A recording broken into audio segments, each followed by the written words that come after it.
जय शिव शंकर भाई और बहनों। मैं पंडित भूदेव शंकधार अपने YouTube चैनल में आपका हार्दिक स्वागत करता हूं और निवेदन करता हूं कि यदि अभी तक आपने मेरा चैनल सब्सक्राइब नहीं किया है तो कृपया इसको सब्सक्राइब कर लीजिए, बेल आइकन भी दबा दीजिए, जिससे धर्म, ज्योतिष और अध्यात्म से संबंधित मेरे नए नए वीडियोज आप तक पहुंचते रहें।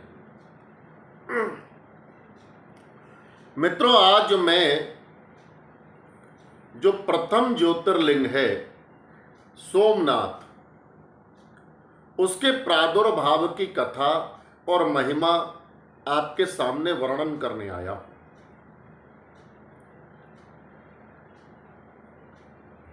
एक निवेदन और भी है कि ये जो वीडियोज हैं इनको अधिक से अधिक शेयर करें, अपने परिचित मित्र रिश्तेदारों तक इन वीडियोज को भेजें, जिससे धर्म से संबंधित, अध्यात्म से संबंधित जो भी विषय मैं लेकर आता हूं उनके बारे में सभी को ज्ञान हो सके। शिव पुराण में वर्णन आया है कि श्री सूत जी महाराज कहते हैं, ब्राह्मणों, मैंने सदगुरु से जो कुछ सुना है वो ज्योतिर्लिंगों का महात्मा तथा उनके प्राकट्य का प्रसंग मैं अपनी बुद्धि के अनुसार संक्षेप में आपको सुनाऊंगा। ज्योतिर्लिंग में सबसे पहले सोमनाथ का नाम आता है। अतः पहले श्री सूत जी महाराज कहने लगे, मैं उन्हीं के महात्मा का वर्णन करता हूं, आप लोग ध्यान से सुने। मुनीश्वरों, महामना जो प्रजापति दक्ष हैं, उन्होंने अपनी अश्वनी आदि 27 कन्याओं का विवाह चंद्रमा के साथ किया था। चंद्रमा को स्वामी के रूप में पाकर वे दक्ष कन्याएं विशेष शोभा पाने लगी तथा चंद्रमा भी उन्हें पत्नी के रूप में पाकर निरंतर सुशोभित होने लगे।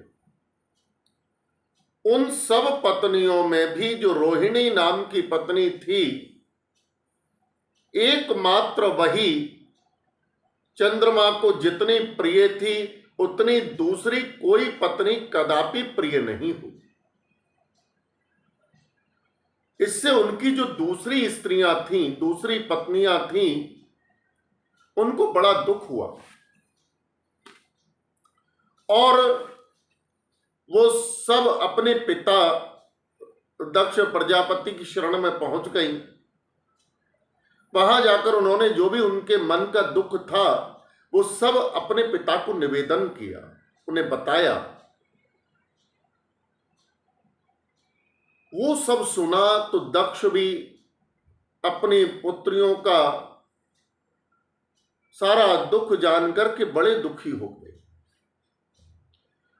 तब वो चंद्रमा के पास गए और शांति पूर्वक उन्होंने चंद्रमा से कहा, दक्ष ने कहा, कलानिधि, तुम निर्मल कुल में उत्पन्न हुए हो। तुम्हारे आश्रय में रहने वाली जितनी भी स्त्रियां हैं उन सबके प्रति तुम्हारे मन में न्यून अधिक भाव क्यों है? तुम किसी को अधिक और किसी को कम प्रेम क्यों करते हो? चलो, अब तक जो भी किया सो किया, अब आगे फिर कभी ऐसा विषमतापूर्ण बर्ताव तुम्हें नहीं करना चाहिए, क्योंकि ऐसा बर्ताव, ऐसा व्यवहार नरक देने वाला होता है। सूत जी कहने लगे, महर्षियों, अपने दामाद चंद्रमा से स्वयं ऐसी प्रार्थना करके प्रजापति दक्ष अपने घर को चले गए। उन्हें पूर्ण निश्चय हो गया था कि अब फिर आगे से ऐसा नहीं हो। पर चंद्रमा ने प्रबल भावी से विवश होकर के उनकी बात नहीं मानी। वो अपनी पत्नी रोहिणी में इतने आसक्त हो गए थे कि दूसरी किसी पत्नी का उन्होंने कभी आदर ही नहीं किया। इस बात को सुनकर दक्ष फिर दुखी हो गए।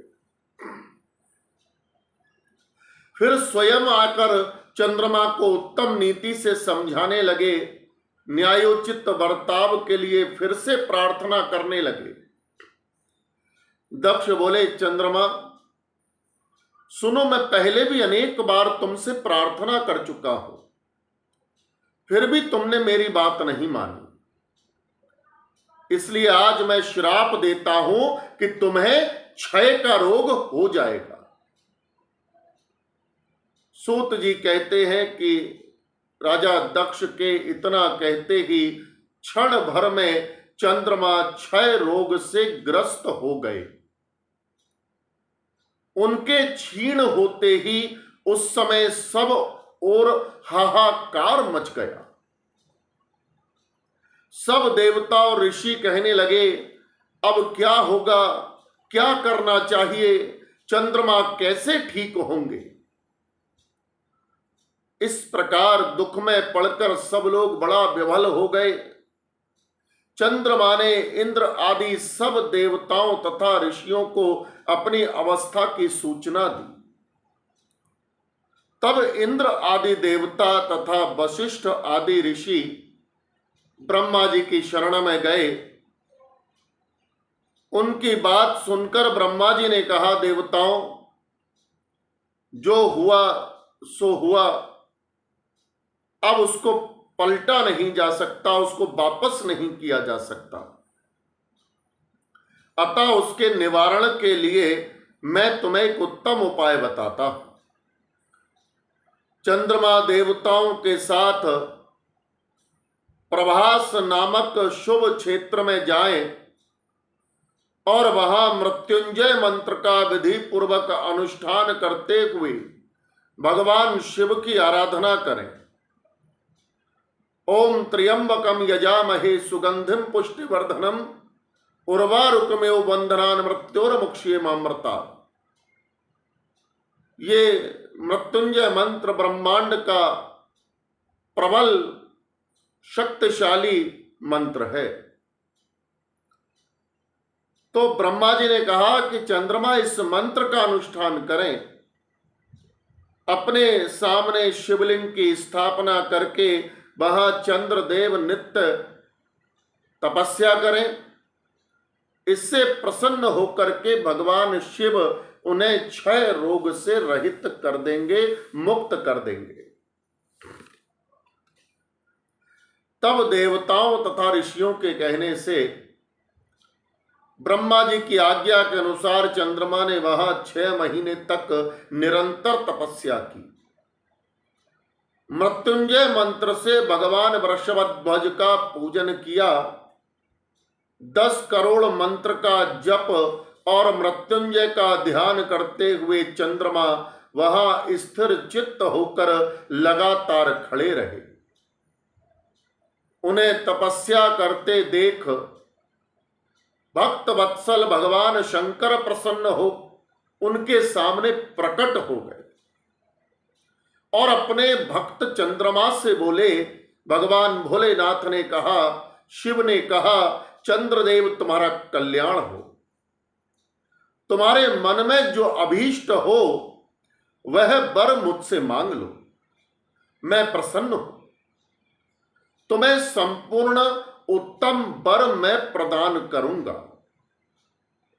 चंद्रमा बोले, देवेश्वर,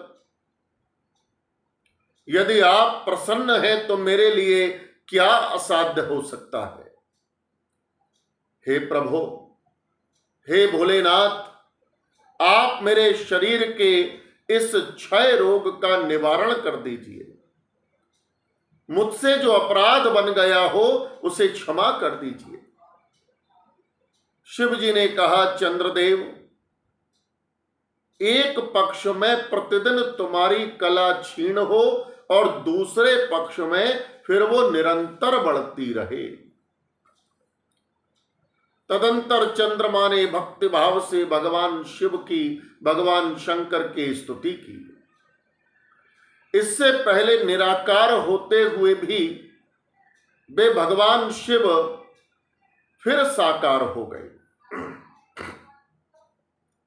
देवताओं पर प्रसन्न हो उस क्षेत्र के महात्म को बढ़ाने के लिए तथा चंद्रमा के यश का विस्तार करने के लिए भगवान शंकर उन्हीं के नाम पर वहां सोमेश्वर कहलाए और सोमनाथ के नाम से तीनों लोकों में विख्यात हुए। सोमनाथ का पूजन करने से भगवान सोमनाथ उपासक के क्षय तथा कोढ़ आदि रोगों का नाश कर देते हैं। ये चंद्रमा धन्य हैं, कृत हैं, जिनके नाम से तीनों लोकों के स्वामी साक्षात भगवान शिव भूतल को पवित्र करते हुए प्रभास क्षेत्र में विद्यमान है। वहीं संपूर्ण देवताओं ने सोम कुंड की भी स्थापना की है, जिसमें शिव और ब्रह्मा का सदा निवास माना जाता है। चंद्रकुंड इस भूतल पर पाप नाशन तीर्थ के रूप में प्रसिद्ध है। जो मनुष्य उसमें स्नान करता है वह सब पापों से मुक्त हो जाता है। क्षय आदि जो असाध्य रोग होते हैं वे सब उस कुंड में 6 मास तक स्नान करने मात्र से नष्ट हो जाते हैं। मनुष्य जिस फल के उद्देश्य से इस उत्तम तीर्थ का सेवन करता है उस फल को सर्वथा प्राप्त कर लेता है, इसमें संशय नहीं है। चंद्रमा निरोग होकर अपना कार्य संभालने लगे। भाई और बहनों, इस प्रकार मैंने सोमनाथ की उत्पत्ति का, महात्मा का सारा प्रसंग आपको सुनाया है।